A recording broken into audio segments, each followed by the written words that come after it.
श्री गणेशाय नमः। श्री हनुमते नमः। श्री गुरुदेव नमः। जो सुमिरत सिद्धि होय, गणनायक करिवर भजन।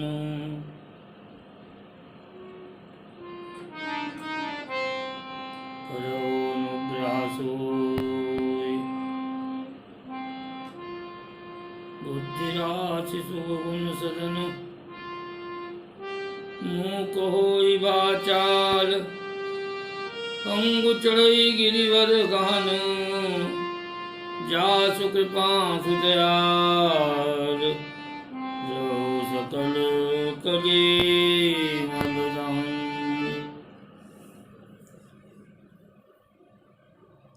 श्री राम कथा वाचन दिनांक 23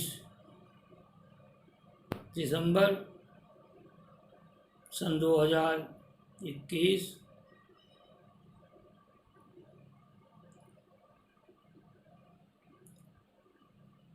भगवान श्री राम का विवाह जब हो गया और अयोध्या में सर्वत्र आनंद मंगल, जिसका कोई पारावार नहीं। ये प्रकृति का नियम है, जब सुख की पराकाष्ठा होगी तो उतना बड़ा ही दुख उसकी नियति में छिपा होता है, क्योंकि सब दिन होत ना एक समान। महाराज दशरथ ने श्री राम को युवराज पद देने के लिए विचार किया। गुरुदेव वशिष्ठ के पास जाकर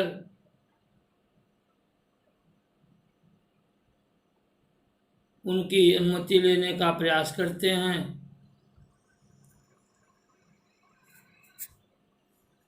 और तब वशिष्ठ जी ने कहा कि हे राजन, यद्यपि तुम्हारा विचार उत्तम है और जो भी जैसा तुमने विचार किया है यह ठीक ही है उम्र के हिसाब से, लेकिन सुदिन सुमंगल तवहि जब राम होय युवराज। अयोध्या में अभिषेक की तैयारियां शुरू हो गईं, बधाई बजाए जाने लगे, लेकिन देवताओं को अयोध्या में बजते हुए वाद्य अच्छे नहीं लगे। वो विचार करने लगे कि यदि राम का युवराज पद पर अभिषेक हो जाएगा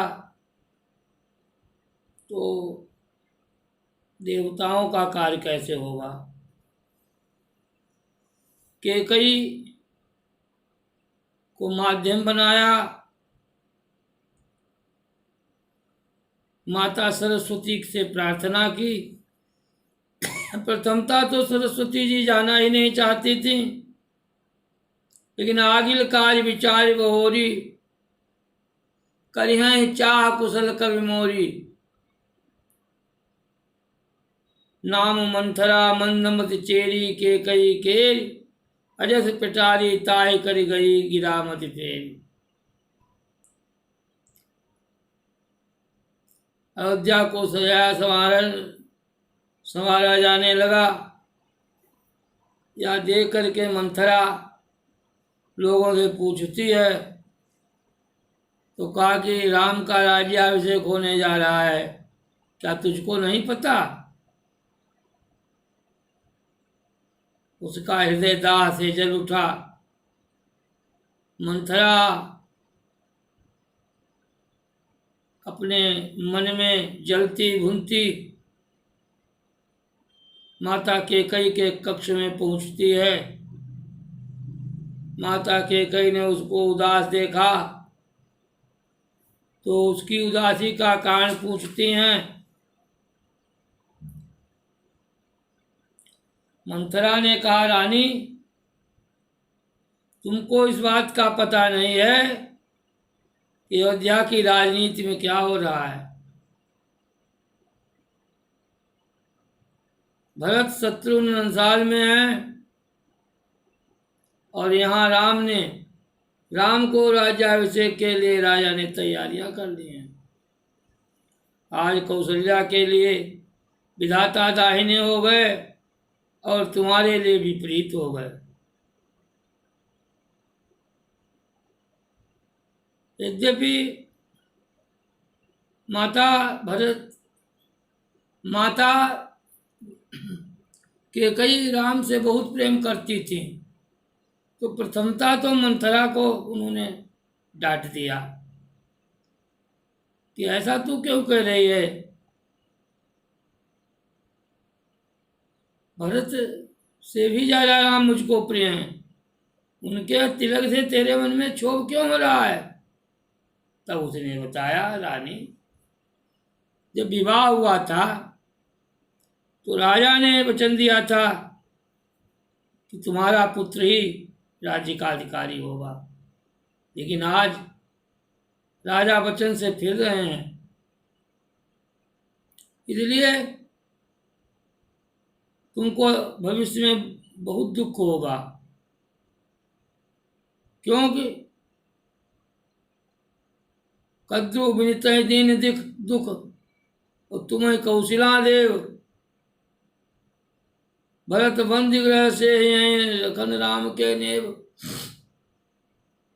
भरत को कारागार में जाना होगा, लक्ष्मण राम के सहायक हो जाएंगे और तुमको दासी बनना पड़ेगा। वैसा कहा और तमाम कथाएं प्रपंच की। तो तन पसेऊ कदली जीव कापी, कुबरी दसन जीव तव चापी। कैकेयी कदली के पत्र के समान कांपने लगी। तब मंथरा ने समझाया, रानी मैंने ज्योतिषियों से पूछा है, उन्होंने कहा भरत बुआल हुए तुम साची,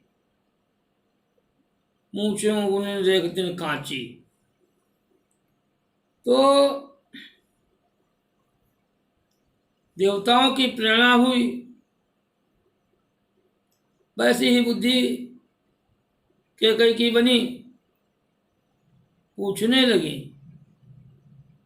कि किस प्रकार से हमारा मनोरथ पूर्ण होगा। तो मंथरा ने कहा, हे रानी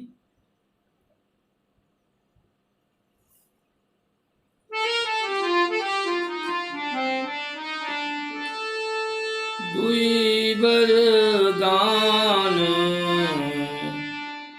भूप सन थाती, मांगहु आजु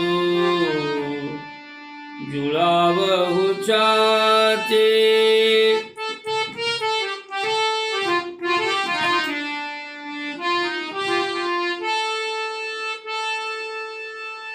दुई वरदान भूप सन थाती, मांगहु आजु जुड़ावहु छाती। सुतहि राजु राम ही वनवासु, देहु लेहु सब तिहुलासु।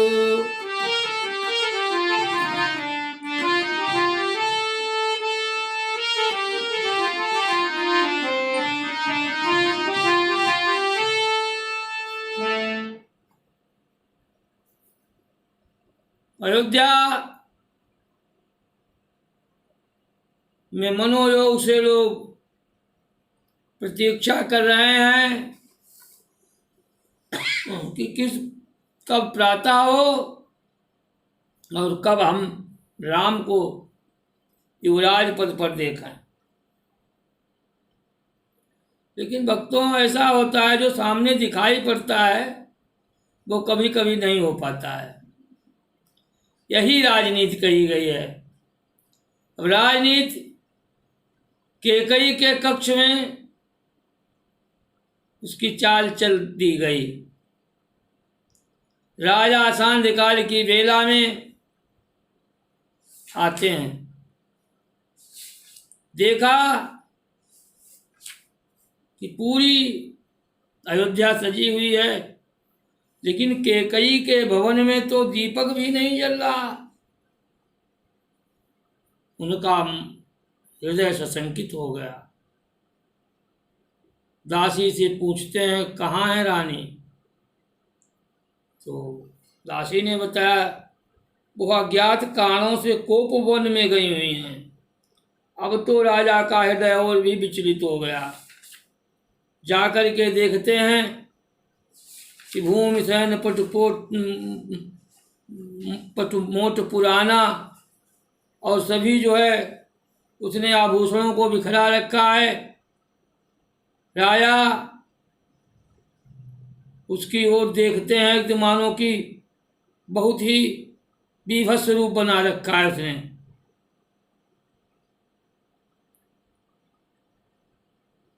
अब देखिए मोह की पराकाष्ठा।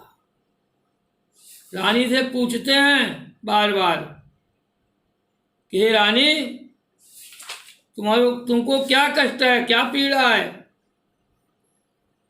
किसने तुमको दुख दिया? के ही हेतु रानी रिसानी परसत पति पानी निवारई, मानव सरोस भुवंग भामिनी विषम भाति निहारई।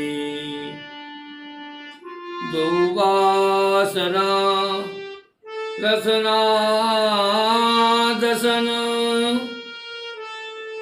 बरमरम टारुले कई, तुलसी नृपति भवितव्यतावस, काम को तुकले कई।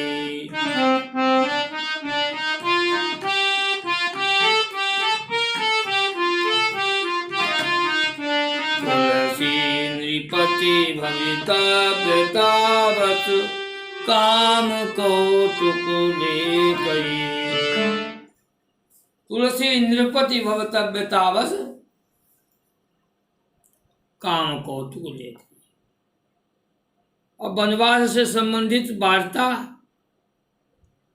और भगवान श्री राम का वनवास,